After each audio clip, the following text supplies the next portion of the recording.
Bienvenue sur Fil Horizon. Aujourd'hui, je vous enregistre ce podcast pour vous préciser de quoi je parle quand je parle d'énergie d'amour.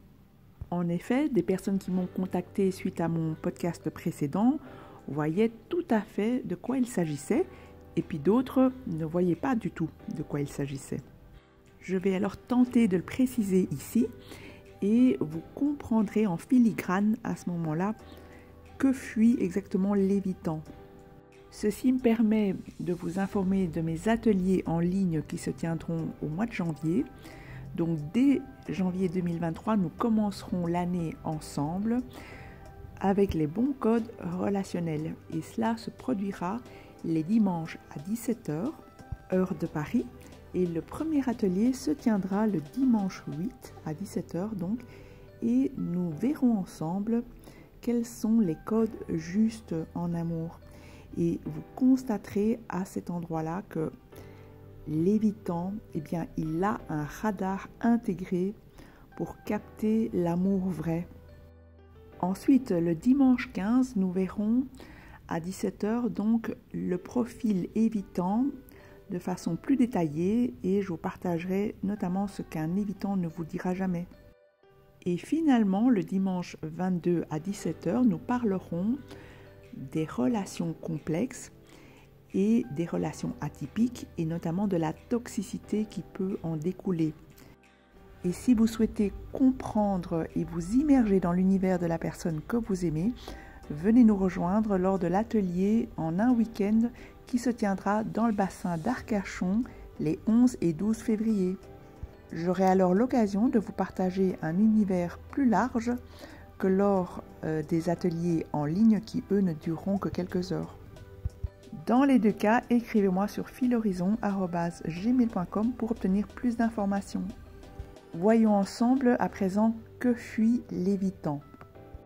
Ici, je précise qu'il s'agit d'une hypothèse de travail basée sur mon expérience et il s'agit d'un point de vue très personnel. C'est le point de vue en fait de quelqu'un qui est en conscience de son trouble de l'évitement. Ce qui n'est pas le cas de la plupart des évitants qui considèrent que c'est simplement leur personnalité ainsi. Lorsque je disais dans mon podcast précédent que l'évitant revient lorsqu'il se sent au contact d'une certaine énergie d'amour, donc cette énergie de vie, je vais tâcher maintenant de la spécifier et vous la rendre identifiable. La façon la plus simple que j'ai trouvée pour vous le faire entrevoir, et encore ce n'est pas spécialement la plus parfaite, c'est à travers les différentes formes de l'amour déclinées par les Grecs anciens. Alors pourquoi je ne la trouve pas idéale, c'est parce qu'elle sous-entend qu'il y aurait une graduation, donc une échelle, donc une évolution et donc des repères moraux. Mais bon, à partir de cette image, vous allez déjà pouvoir facilement comprendre mon partage. Je pense en fait que depuis que je suis toute petite, je partage avec les autres plutôt un amour inconditionnel. L'amour que les Grecs appellent agapé, qui est davantage un état d'être qu'un amour pour quelqu'un. Et donc, dans cet état d'être, au contact de mon cœur et de la vibration d'amour, j'aime tout le monde de la même façon et peut-être même simultanément. Ce n'est donc pas un état amoureux lié à une romance ou à des besoins. J'aime véritablement toutes les personnes qui m'entourent plus ou moins de la même façon. Alors plus concrètement, par exemple, la personne qui me distribue mon courrier, je l'attends chaque année pour lui donner son cadeau de Noël. Alors que je ne la fréquente pas spécialement, mais il me tient à cœur de la remercier et j'y suis attentive. Un autre exemple que je vous avais déjà partagé, lorsque j'avais la vingtaine, une autre femme et moi-même étions amoureuses toutes les deux du même homme. Et cette femme me détestait, elle faisait des cauchemars avec moi. Et figurez-vous que 20 ans plus tard, elle est devenue ma meilleure amie. On s'appelle perpétuellement pour tout se raconter. Aussi, je suis restée en couple pendant 6 ans avec un homme qui avait 2 filles et donc nous avons éduqué ensemble nos 3 enfants. Moi, j'ai un garçon. Et lorsque je me suis séparée de ce compagnon-là, ça me paraissait un peu curieux de ne plus voir mes belles-filles, d'autant plus que je les avais vues grandir avec mon fils. Et donc, je me suis organisée pour que cela puisse se perpétuer donc avec la mère de mes belles-filles. Donc, je me suis rapprochée de la mère de mes belles-filles et entre mamans, nous sommes partis en voyage, en vacances avec nos 3 enfants. Et donc, au lieu de partir avec mon compagnon, à chaque vacances scolaires, je pars avec mes belles-filles, leur maman et mon fils. Vous comprenez alors à travers ces exemples que ma meilleure amie et la mère de mes belles-filles, ce sont 2 femmes que j'aime profondément. Grâce à elles, je baigne dans l'amour inconditionnel. Et je les aime, mais vraiment au même titre que mes sœurs, que mes frères, que mes parents, que toutes les personnes qui m'entourent. Et donc, je ne sais pas comment vraiment pouvoir vous le faire comprendre mentalement et verbalement, mais c'est une sorte d'amour qui n'est pas quadrillé et qui ne répond à aucune forme. Et les personnes n'ont pas besoin de répondre à des critères pour être aimées. Ma plus grande belle-fille, qui a maintenant 19 ans et qui est à l'université, continue à venir étudier chez moi puisqu'elle a pris l'habitude depuis qu'elle est enfant à ce que j'étudie avec elle. Et pourtant, ce n'est pas ma fille. Et lorsque je pars en vacances toute seule, eh bien mon fils se rend alors à ce moment-là chez mes belles-filles. Et il est gardé par leur mère à elle, même si ce n'est pas sa mère à lui, puisqu'en fait il considère que ce sont ses sœurs. Alors peut-être que vous n'avez pas suivi et que vous êtes un peu perdu dans cette famille élargie, mais c'est ça en fait l'amour XXL. C'est ce que j'appelle aussi parfois l'amour par le plein, qui correspond à une certaine vibration de l'amour. Et cet amour-là, cet amour gratuit et inconditionnel ne correspond à aucune forme. Il ne faut pas spécialement se voir tous les X, il ne faut pas spécialement se téléphoner, il n'y a pas d'obligation, il n'y a pas de manque de respect, il n'y a que de l'amour. Avec mon compagnon, c'est pareil, l'amour est totalement ouvert et il n'y a pas d'obligation. Nous sommes complètement impliqués et engagés dans la relation, mais en toute liberté. À savoir que notre relation est tout à fait originale dans le sens unique et qu'elle n'a aucune forme. Mais par ailleurs, ayant avancé progressivement avec le temps pour apprendre à se connaître, nous avons pu graduellement incarner chaque forme d'amour sur cette échelle. Et c'est dans la totalité de toutes ces formes d'amour que nous goûtons à l'infini. Cela ne s'est pas fait en un jour, ni rapidement, ni très facilement, si vous vous rappelez de chacun de mes témoignages. Et maintenant que vous m'avez situé quelque part sur cette échelle, essayez d'imaginer si j'avais rencontré quelqu'un qui était dans une forme d'amour appétit, ce que les Grecs anciens appelaient porneia. Il s'agit ici de l'amour du bébé pour sa maman. C'est tellement magnifique de voir un bébé prendre le sein de sa maman, la façon goulue dont il peut sucer le sein. Eh bien, ça, c'est un peu moins magique lorsque cet amour est exprimé entre adultes. Et qu'est-ce que ça donne entre adultes? Cela donne des gens qui n'ont pas fini de consommer le monde, de consommer les autres, de consommer les corps. Et donc, supposons que moi, je suis dans l'agapé et j'essaye de construire une relation avec quelqu'un qui serait dans le porneia. Au début, eh bien, je vais faire mon maximum pour pouvoir rejoindre cette personne, mais très vite, à un moment, le gap va se sentir, le delta entre les deux, la différence va se faire sentir. Dans son désir de consommation du relationnel, souvent la personne en porneia a des projections, a des projets, a besoin de correspondre à des convenances sociales. Et moi, dans mon agapé, eh bien, je vais l'aimer de toutes mes forces, de tout mon cœur, mais à un moment donné, je vais me sentir étouffée. Et c'est à ce moment-là que la relation a de fortes chances d'échouer. Et il est fort probable qu'à ce moment-là, on me reproche de fuir l'amour par peur de l'amour.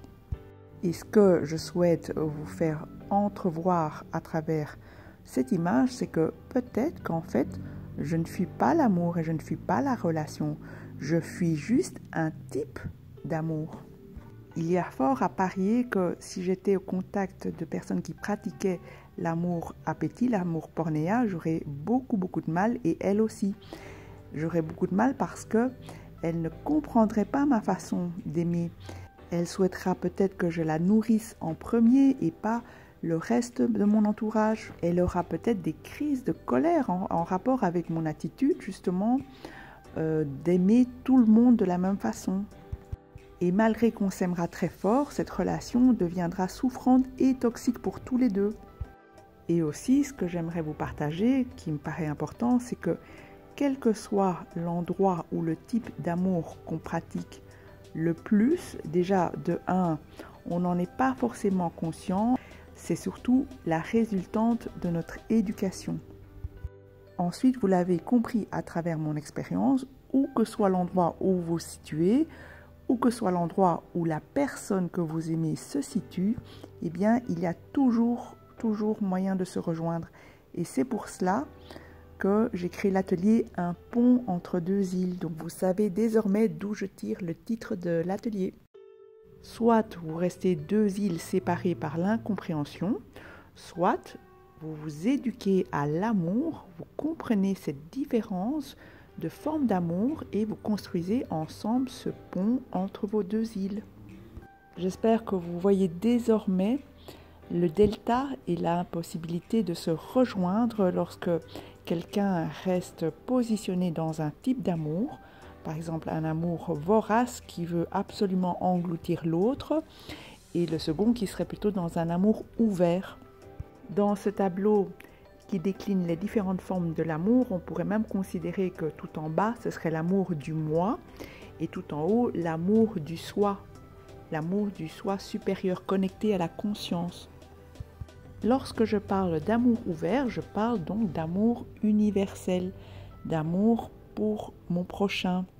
Je ne parle pas de libertinage ou de pluri-amour, ni de tromper l'autre. On comprendrait mieux alors pourquoi quelqu'un qui serait exclusivement dans un amour pornéa, un amour d'impulsion, de compulsion, de besoin du sein comme un enfant, me ferait ressentir limité. J'aurais l'impression que ma personnalité au contact de cette personne se limiterait, je sentirais tout mon être et toute mon âme se rétrécir. D'abord parce que je ne me sentirais même pas à la hauteur de la demande, puisque ce serait une demande sans doute que je considérais démesurée. Et curieusement, que je le veuille ou non, notre dynamique ferait que je m'en éloignerais. Donc j'espère que dans cet exemple, il s'agit bien juste d'un exemple tout à fait fictif, vous comprenez bien la différence et aussi la difficulté de se rencontrer. Alors bien sûr, des couples tant bien que mal essaieront de se rencontrer au milieu de l'échelle, par exemple dans un amour érotique, qui mène tout aussi bien à une forme supérieure déjà que par rapport à l'amour pornéa. Il mène à une forme de beauté, la beauté des corps qui mène ensuite vers la beauté des âmes. Mais si on n'atteint pas la forme supérieure qui serait d'aimer l'autre simplement pour qui il est, eh bien on risque de limiter la relation à un plan sexuel. Et sans l'ingrédient passion, il ne resterait peut-être plus qu'une amitié ou un amour fraternel. Et sans engagement ni amitié, eh bien il n'y aurait pas de complicité. Donc mon discours ici, ce serait simplement de vous encourager à aller de plus en plus explorer tous les types d'amour avec la personne que vous aimez. Lors de l'atelier « Un pont entre deux îles », nous verrons comment relier chacun de ces types d'amour. Et bien sûr, comment les vivre tous avec la même personne.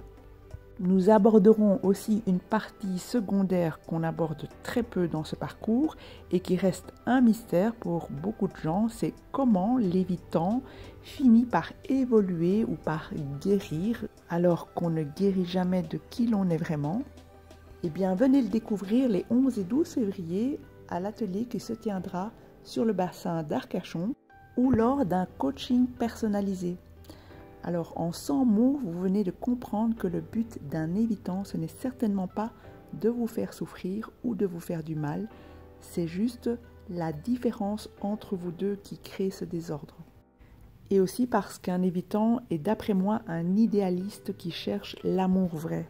Ce n'est pas un sentiment, comme je le dis bien souvent, mais une vibration qu'il perçoit et dès qu'elle disparaît, il disparaît. La bonne nouvelle, c'est que cette vibration d'amour, nous la portons tous à l'intérieur de nous, mais nous l'avons bien souvent oubliée. Elle se retrouve tapie, cachée, protégée par toutes nos blessures, nos protections, notre mental qui est parfois très puissant, par nos traumas, par toutes nos croyances et les obstacles qu'on construit nous-mêmes autour de nous. Et donc tout ce magma qui nous empêche de nous reconnecter à notre essence et à qui l'on est vraiment. Ce n'est que dans la sincérité authentique du cœur que l'évitant pourra rester dans la relation.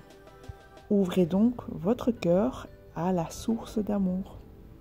À cet instant, vous avez le choix de prendre la pilule qui vous repropulsera dans vos anciennes croyances à propos de l'évitant qui est inapproprié, inadapté, dysfonctionnant, qui ferait mieux d'aller se faire soigner et qui est tellement idiot qu'il ne reconnaît même pas l'amour lorsqu'il se présente.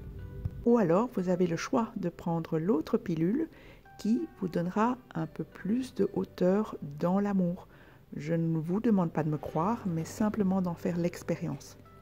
J'espère que ce podcast a répondu de façon plus claire à ce qu'était l'énergie de l'amour, la vibration d'amour recherchée par l'évitant et donc ce qu'il fuit lorsqu'il ne trouve pas cette vibration.